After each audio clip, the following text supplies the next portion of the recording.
Bienvenidos a su programa Respuestas del Maestro, donde el más grande objetivo del maestro José Briceño es bendecir a sus oyentes al darle respuestas a sus interrogantes con la iluminación revelada en las Sagradas Escrituras. Prepárense para obtener respuestas a sus preguntas en su programa Respuestas del Maestro.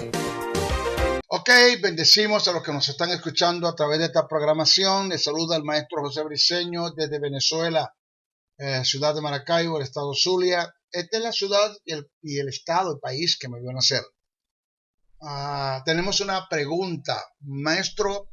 Cuando estemos en el tribunal de Cristo, cuando la iglesia sea juzgada por Jesús, ¿qué es lo que se va a tomar en cuenta en el juicio? ¿Qué es lo que se va a tomar en cuenta en el juicio? Bueno, para responder a esta pregunta tendremos que hacer por lo menos en 2 o 3 programas seguidos. El juicio radica en 4 factores que se van a tomar en cuenta. Primero, se tomará en cuenta lo inútil que fuiste por causa del pecado que hiciste.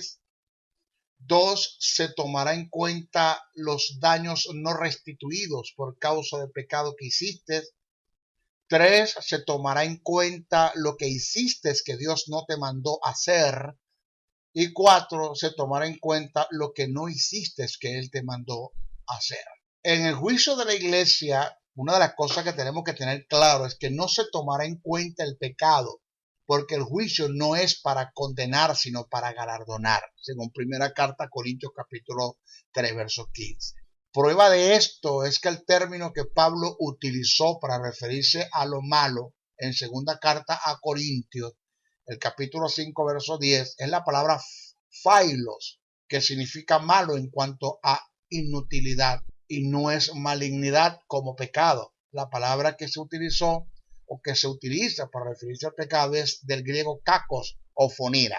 Si el texto en primera carta a Corintios capítulo 3 verso 15 dijera o se utilizara el término kakos o fonera cuando expresa que daremos cuenta de las cosas buenas y malas que hicimos mientras estuvimos en el cuerpo, si el término malo fuera kakos o fonera, pues se está refiriendo a lo malo en cuanto a pecaminosidad. Entonces indica que en el tribunal de Cristo se va a tomar en cuenta es el pecado. Resulta que el término que Pablo utilizó es phailo, que tiene que ver con la inutilidad por causa del pecado que hiciste. Dice el texto, porque es necesario que todos nosotros comparezcamos ante el tribunal de Cristo para que cada uno reciba según lo que haya hecho mientras estaba en el cuerpo, sea bueno, útil, o sea malo, o sea inútil.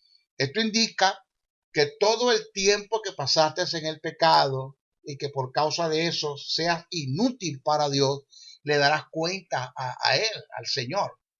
Cristo te dirá en el tribunal, dame cuenta del tiempo que estuviste en el pecado, porque el pecado te lo perdoné, pero el tiempo no lo puedo pasar por alto. Es decir, tú eres el tipo de persona que te fuiste, lo que vulgarmente nosotros decimos en el argón de la iglesia, te descarriaste, pues vulgarmente te descarriaste, estuviste 6 años en el pecado, volviste al Señor, te reconciliaste, el perdón lo tiene, la reconciliación está, eso está seguro, eso no se pone en duda.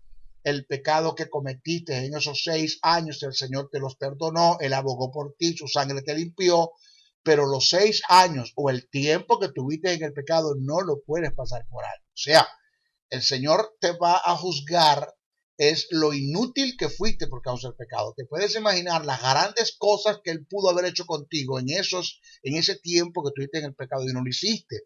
Los ciegos que pudieron haber visto, los sordos que pudieron haber oído, los muertos que pudieron haber resucitado, las grandes revelaciones e iluminaciones de su palabra que el Señor te pudo haber dado en esos 6 años o en el tiempo que estuviste en el pecado. Y por causa de estar en el pecado fuiste inútil para Dios. O sea, viviste una vida de inutilidad, de modo que todo el tiempo que tuviste en el pecado, pues es de ese tiempo le vas a dar cuentas al Señor, y ese tiempo que fuiste inútil por causa del pecado te restan galardones. Por esta causa, Pablo nos exhorta a que seamos administradores del tiempo. O sea, pasar el tiempo en el pecado es cercenar el propósito de Dios en nuestra vida. Pablo en la Efesios, el capítulo 5, verso 14 al 17 dice: despiértate tú que duermes y levántate de los muertos y te alumbrará Cristo. Mira pues con diligencia como andéis, no como necios, sino como sabios, aprovechando bien el tiempo, porque los días son malos. Por tanto, no seáis insensatos, sino entendidos de cuál sea la voluntad del Señor. También nos dice en Colosenses, que el capítulo 4, versos 5 al 6, andad sabiamente para con los de afuera, redimiendo el tiempo. La palabra redimir es administrando el tiempo, que tiene que ver con economía.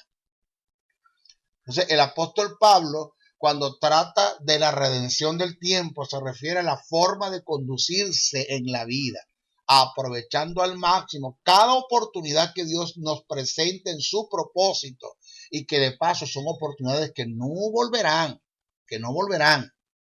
El necio no entiende ni capta los tiempos de Dios y por esa causa no se conduce en sabiduría, perdiendo así toda la oportunidad que Dios le presenta en la vida para desarrollar en su propósito. No sabiendo que cada oportunidad que perdamos en la vida, de ella le tendremos que dar cuentas al Señor. O sea, una de las cosas que me llama la atención es que puedes pasar 15 años o pasas 15 años en el pecado, 20 años en el pecado, y cuando vengas al Señor le pides perdón, Él te perdona, y tú le preguntas: Señor, ¿qué tú quieres hacer conmigo? Y el Señor dice: lo que quería hacer ya yo no puedo hacer. ¿Por qué? Porque yo necesitaba de esos 20 años que perdiste en el pecado. O sea, Dios es un Dios que habita en la eternidad, pero necesita que nosotros seamos administradores del tiempo, de los cronos, para que Dios pueda desarrollar sus kairos en nosotros. O sea, cada milésima de segundo que le dediquemos al pecado y nos lleve a ser inútil, nos resta galardones. Por eso Pablo dijo: mirad pues con diligencia cómo andéis, no como necios, sino como sabios, aprovechando bien el tiempo. No seáis insensatos, sino entendidos cuál sea la voluntad del Señor. Redimir el tiempo tiene que ver con dar pasos concretos, siendo prudentes en la vida, dedicando todo nuestro ser a Dios, evitando así que la vida se desmorone.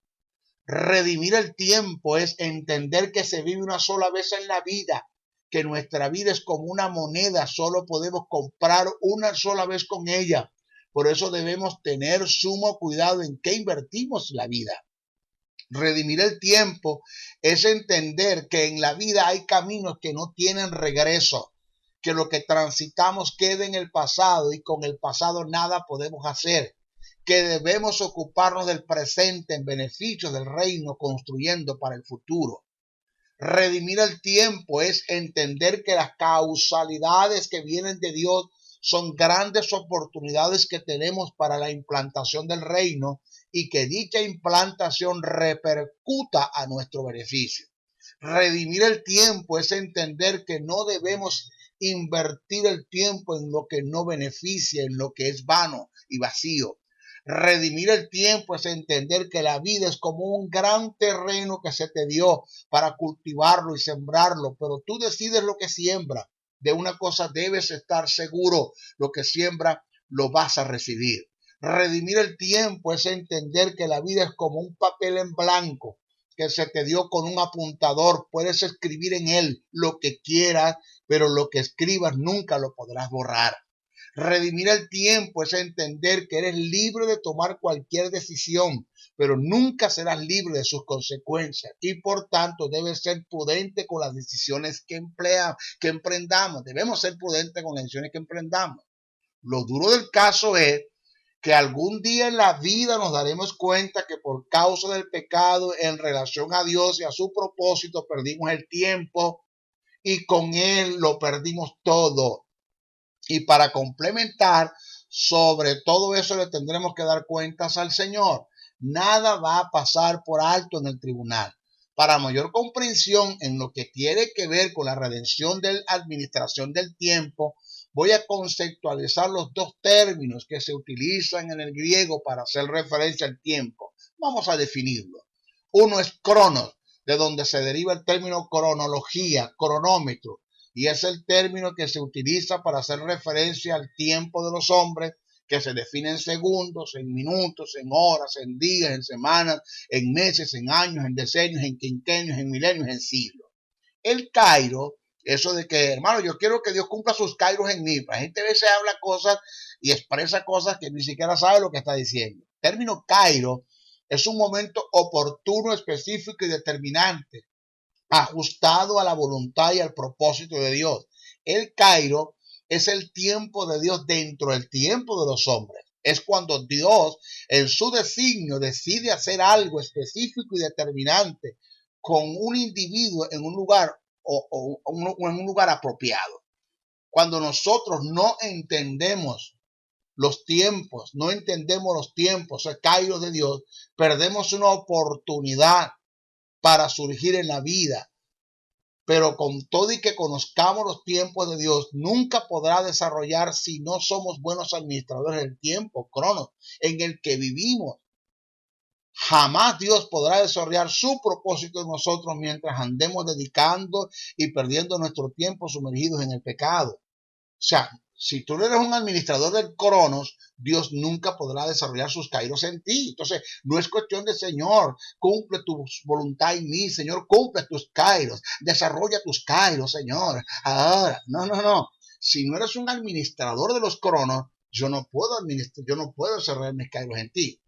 O sea, sin santidad nadie verá al Señor en la salud, ni en el ministerio, en la empresa, en el hogar, aún en las finanzas. La vida de santidad es un principio inalterable, es un principio sine qua non para poder prosperar en todo. Para que Dios pueda desarrollar sus kairos en nosotros tenemos que aprender a redimir nuestros tiempos, que es el cronos.